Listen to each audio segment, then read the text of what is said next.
Автомашин үйлдвэрлэлийн 100 жилийн түүхийн алдрын танхимд тавтай морил.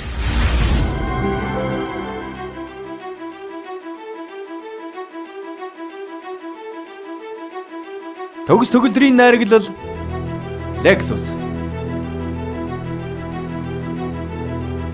1980-ад оны ихэнх үетэй учран золгоход өөр нэгэн шин түүх бичигдэж эхэлжээ. Энэ цоо шин түүхийг хэрвээ бичээгүй бол барууныхан Японы машиныг ер нь л тоохгүй байсан байх л да. 1983 онд Toyota компани ерөнхий захирал Эйжи Тоёда дэлхийн хамгийн шилдэг машин зохион бүтээх саналыг өөрийнхөө чадварлаг инженерүүдтэй ээлдэг даруухнаар тавьсан байгаа юм. Тэр даруйд Toyota-гийнхэн flagship One буюу F1 төслийг хэрэгжүүлж эхэлсэн байдаг. F1 төслийн цөөврүүд 2 жилийн дараа буюу 1985 онд Америк руу нэг их баян чинэлэг нь багтаж ядсан хүмүүс шиг царайлаад очижээ.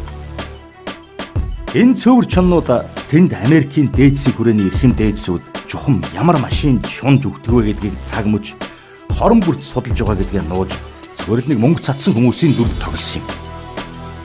Тэгтэл Америкчууд Япон машиныг ердөөл дөрвөн дугуйтай явдаг төмөр амбар мэтэр ойлгодог байсныг F1 судалгааны багийнхан олж мэдснээр самура нарын уурыг хүргэж уушиг зүрхийг оволзуулжээ.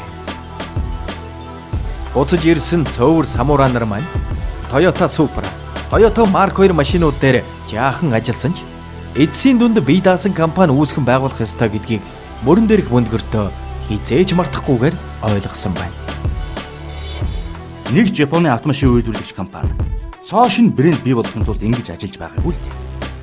Гэхдээ Toyota-гийнхан энэ зоригтой шийдэмгийн алхмыг бусдаас төрүүлж хийгээд дээр нь бүхэл бүтэн 1 тэрбум Америк долларыг ганцхан энэ төсөлдөө шийдсэн байна. Нийт хичнээн хүнтэй баг энэ ажилд оролцсон юм бол? Гэхдээ яг уу тарих мэдрэлэн танкаар төгөлдөр хуур шумбагчаар цаасан шууж хийж чадхаар тийм гайхалтай 60 загвар зохион бүтээгч 1400 инженер 2300 техникийн ажилтан 220 туслах ажилтан нийтдээ 24 багт хуваагдаад зорьсон ажилдаа орцгосон юм да. Кавантууны айрам шиг ийм их хүчээр дайрсан Toyota-гийнхан будаг шунхан үнэртсэн шинэхэн брендийнхээ нэр төрийг харин ч гадны компани даалгасан байдаг. Танилцсан.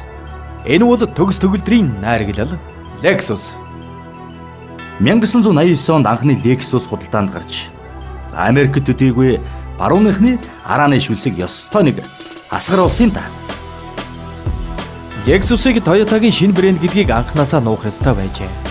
Иймдээ ч бүх зүйл ихэлсэн цэгээс Америкчууд энэ ажлын нүүр царай болж хүчигний ард манай хэдэн Япончууд өсөө туслуулан зогсож байх ёстой байжээ. Энэ чүүднээс Lexus-ыг анханаас нь Америкт үйлдвэрлэсэн байдгийг. Япончууд дээд зиндааны хэрэглэгчдэд зөвхөн чанартай машина худалдах нь хангалтгүй. Тэдэнд тухайн автомашина борлуулахын зэрэгцээ дагалдсан бусад үйлчилгээг нь хийх нь чухал юм байна гэдгийг Америкийн тансаг зэрэглэлийн автомашины зах зээл дээрээс орой руугаан ортол ойлгожээ.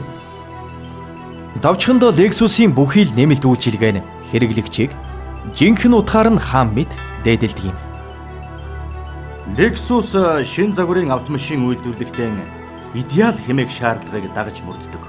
Энэ бол импрессив буюу гайхалтай байх, динамик буюу эрч хүчтэй байх, элегант буюу тансаг байх, advanced буюу илүү дэвшилтэд байх, long lasting буюу урт удаан цаг хугацаанд чанар чансаг хадгалах гэсэн өндөр шаардлагуудыг өөртөө багтаасан дэлхийн шалгуур болсон юм да.